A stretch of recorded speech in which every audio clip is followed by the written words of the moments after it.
آره، کسی میگفتش که عشق نتیجه سوء تفاهمه و ما میریم برای اینکه سوء تفاهم بکنیم. وقتی به تفاهم میرسیم، وقتی واقعا درک میکنیم، اون موقع عشق در واقع به زوال میرسه دیگه، پایان عشقه.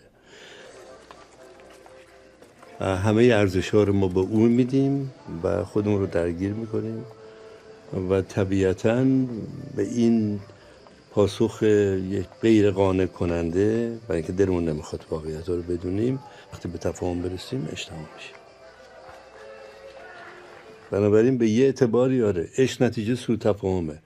وقتی آدما رو نمیفهمیم عاشقشون میشیم، ولی وقتی که به واقعیتشون پی میبریم بعد میفهمیم که اینو نبوده. یعنی عشق یک توهم بیشتر نیست و خوشبختانه این قابلیت در ما هست، ولی یه دونه اسب بیشتر وجود نبود و هم نداشت و همه عاشق اون میشدن.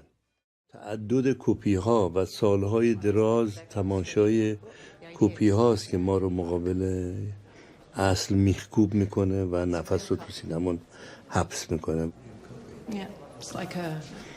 هممون که متخصص نیستیم که مقابل یه اصل وایسیم و درکش کنیم. بدون وجود کپی ها ما اصل رو درک نمی کردیم، یا لااقل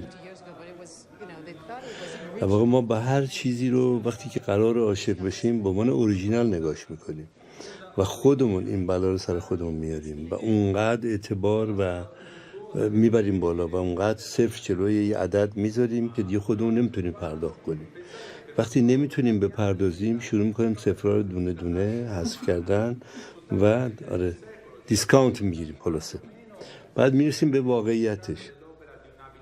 نکته که در این هست که اونو من بیشتر بهش اعتقاد دارم اینه که دسترسی به اصل در بضاعت خیلی از ماها نیست، بنابراین قدر کپی رو بدونیم، اونه که مهمه.